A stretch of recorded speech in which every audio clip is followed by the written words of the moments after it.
ગુરુ સાથેનો સંબંધ કેવો હોવો જોઈએ? બાપાના યોગમાં આવ્યા સ્વામીજી, ફરી બાપાને એકનું એક સૂચન કરવાની તક નથી આપી. બાપાએ કહ્યું, ગુરુ આપણે ઠંડા પાણીએ નાહવું.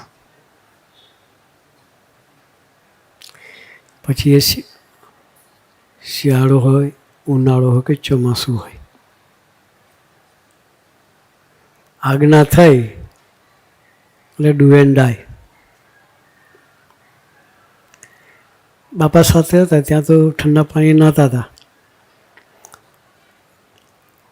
મિત્રો એટલા બધા સરસ હતા કે સ્વામીજીને રોજ ગરમ પાણી ડોલ ભરીને લાવે, ગમે ત્યાંથી લાવે, આગુ પાછું કરીને મિલાવે. સ્વામીજી શું કરે? બાથરૂમ બંધ કરી દે, પાણી ગરમ પાણી ઢોળી દે અને ઠંડા પાણી નહીં લે. ગરમ પાણી ઢોળી દે અને ઠંડા પાણી નહીં લે. બહાર તો ચાલતું હતું. ઘેરે આવ્યા,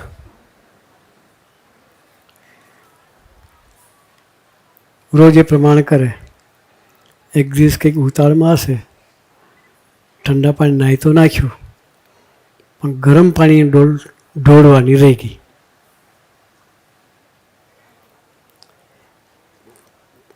કાશીબાઈએ ચોકડીમાં જોયું, ઘરમાં ચોકડી છે પાછલી રૂમમાં, તમે કદાચ દર્શન કર્યા હશે આજે. એ ચોકડીમાં બેસીને સ્વામી સ્નાન કરતા. બાથરૂમ નહોતી. પાછળથી જીતુભાઈ બાથરૂમ બનાવી હતી આગળ ફ્રન્ટમાં, પહેલાં બાથરૂમ નહોતી. એ ચોકડીમાં સ્વામીજી નહાતા હતા. પેલું પારિયાણું છે ને, પારિયાણાની બાજુમાં ચોકડી છે, ત્યાં બેસીને સ્વામી નાય.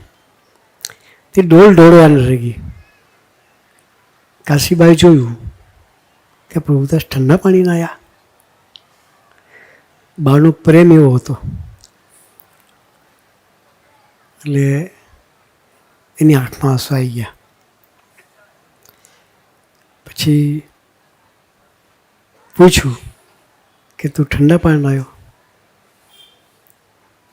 ત્યારે ઢોળવાનું ભૂલી ગયેલા, એટલે તો પછી હેન્ડ ટુ હેન્ડ પકડાઈ ગયેલા, એટલે બચાવ તો થાય એવો હતો નહીં.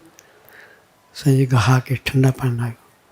પછી કહ્યું કે મને યોગીજી મહારાજની આજ્ઞા છે એટલે ઠંડા પાણી નાખશું. તારે બા પણ કહેવા, બાપાની આજ્ઞા છે ને તો તારે મારી ચિંતા નહીં કરવાની, પહેલી આજ્ઞા બાપાની પાડવાની કે